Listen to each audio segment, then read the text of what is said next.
Satu saat Rasulullah berkata kepada para sahabat, "Man tamassaka bisunnati inda fasadi ummati falahu ajru mi'ati syahid."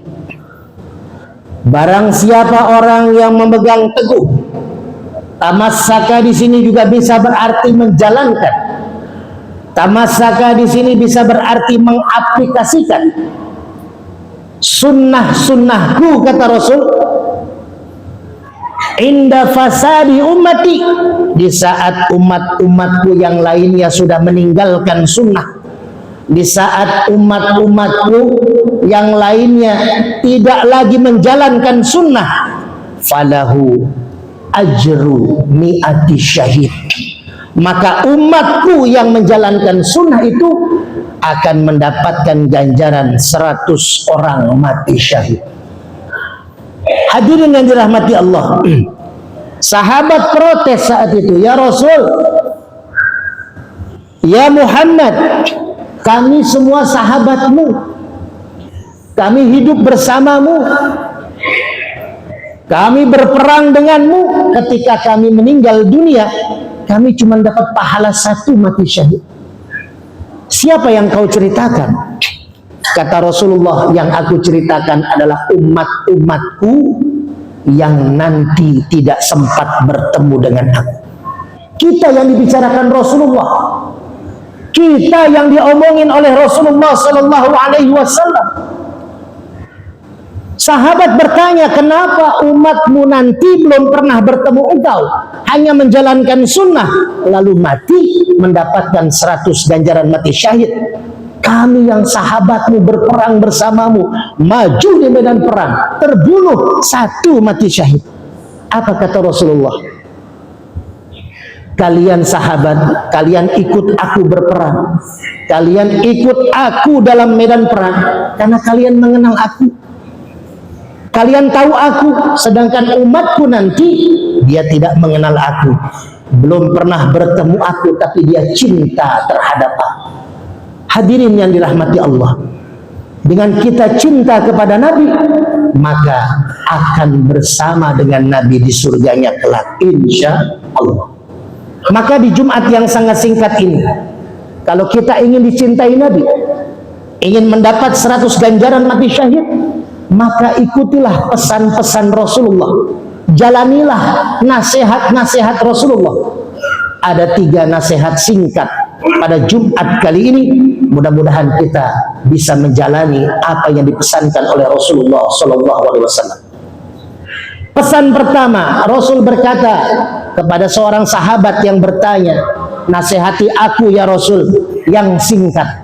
Yang pertama, kata Rasulullah, "Jaga kualitas solatmu sehingga kau merasa ketika solatmu kau lakukan itu adalah solat terakhir bagimu." Hadirin yang dirahmati Allah, ada seorang datang bertanya, "Ustaz, katanya solat bisa meninggalkan, bisa mencegah perbuatan keji munkar Ustaz.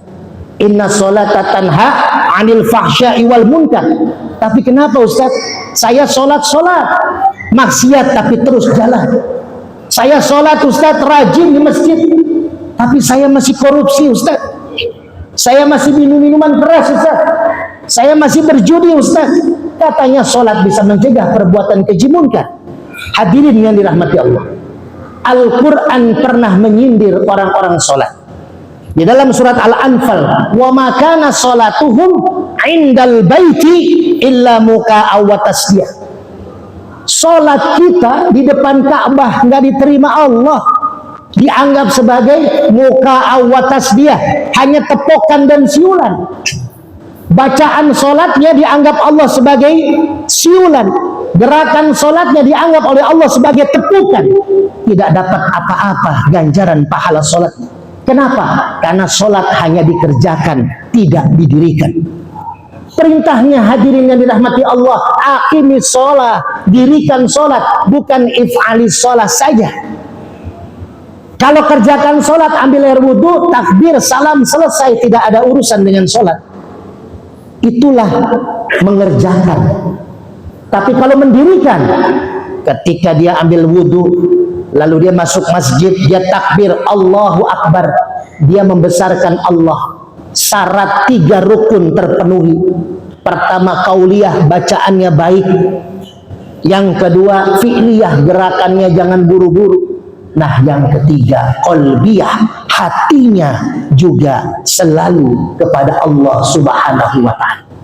Kalau orang yang mendirikan sholat, dia mempraktekkan amalan sholat di luar sholat, maka sholat akan menjadi fahsya'i wal munkar, mencegah dari perbuatan keji dan munkar. Ketika kita sholat Allahu Akbar takbir, membesarkan Allah, maka di luar sholat, dalam pekerjaan kita, dalam usaha kita, kita membesarkan Allah. Kita nggak akan bisa punya jabatan kecuali Allah yang menitipkan jabatan. Kita tidak akan punya usaha kecuali Allah yang menitipkan rezeki usahanya buat kita. Maka kita nggak boleh sombong. Allah yang punya sifat sombong, kita nggak punya. Kita nggak pantas. Allahu Akbar, Allah yang besar, kita kecil. Jabatan 5 tahun selesai. Usaha kalau kita lagi kuat, lagi sehat. Ketika kita sudah tua, berat kita untuk berusaha. Orang yang menjalankan sholat dan mengamalkan aplikasi sholat di luar sholat, maka inilah sholat yang diperintahkan oleh Rasulullah. Sholat mengajarkan menutup dengan salam. Assalamualaikum warahmatullah. Assalamualaikum warahmatullah. Keselamatan, keberkahan, itu semua terjadi untuk kita yang sholatnya benar. Dari tartib, dari takbir sampai salam. Maka di luar sholat, orang-orang yang pekerjaannya benar, orang-orang yang usahanya jujur, orang-orang yang punya jabatannya melaksanakan jabatannya dengan baik, maka dia selamat dan dapat keberkahan dalam kehidupan di luar sholat. Hadirin yang dirahmati Allah, itu yang pertama. Yang kedua, pesan singkat Rasulullah Shallallahu Alaihi Wasallam untuk kita semua adalah jaga lisan. Jangan sampai kita menyesal dengan kita mengucapkan sesuatu, pada akhirnya besok harinya kita meminta maaf karena ucapan kita. Hadirin yang dirahmati Allah, saat ini Indonesia sedang berduka. Banyak hal yang terjadi musibah kepada kita. Salah satunya karena lisan. Lisan yang bisa menghancurkan persatuan umat, persatuan bangsa. Salamatul insan fi hifdzil lisan. Selamat manusia karena menjaga lisannya. Ketika kita bicara dengan lisan kita lalu menyakiti orang lain, menyakiti saudara kita, menyakiti keluarga kita, menyakiti sahabat kita, kita tengok, kita renungi. Rasul pernah memanggil sahabat Muaz bin Jabal, Muaz, hati-hati dengan lidah. Ini kata Rasul sambil memegang lidahnya, karena ini akan dipertanggungjawabkan nanti di akhirat. Masuk neraka banyak orang karena lidah. Kalau sekarang ditambah karena WA, karena ketikan. Hati-hati hadirin. Lisan ini bisa menjadi manfaat, bisa menjadi madharat. Bisa menjadi manfaat karena ada hadis. Ketika seseorang meninggal, idza mata ibnu Adam, in qata'a amalu illa min salasin. Ketika seorang anak Adam meninggal, terputus amal perbuatannya kecuali 3, sedekah jariyah, ilmu yuntafa'u bih, wa waladun sholih yad'u lah. Yang kedua, ilmu yuntafa'u bih. Ilmu yang bermanfaat itu dari lidah. Ketika seorang guru mengajar, lalu muridnya melaksanakan ajaran gurunya, maka seorang guru itu walaupun sudah meninggal dunia, masih dapat pahala jariah dari muridnya yang melaksanakan amalan ilmu dari gurunya. Maka lidah bisa menjadi manfaat. Tapi banyak pula orang yang hancur karena lidah. Hati-hati jaga lidah. Karena inilah untuk menguatkan persatuan umat. Jangan kita memecah belah umat, memecah belah bangsa dengan lidah yang mudah kita keluarkan, tapi akhirnya besok harinya kita menyesal, kata Rasulullah Shallallahu Alaihi Wasallam.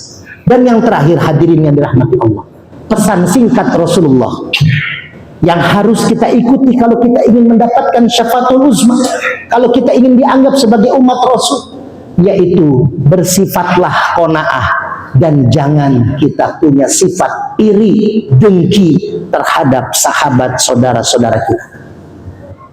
Ketika kita lihat orang punya mobil lalu kita ikut panas dingin, teman kita beli AC, keringat kita keluar ngucur.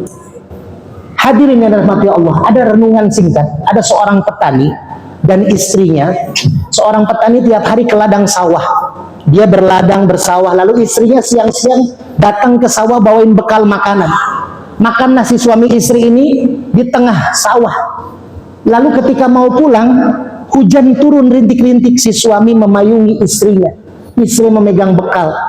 Lalu di pematang sawah di samping jalan sawah ada seorang motor lewat. Orang yang pakai motor lewat, lalu dilihatlah oleh sang istri.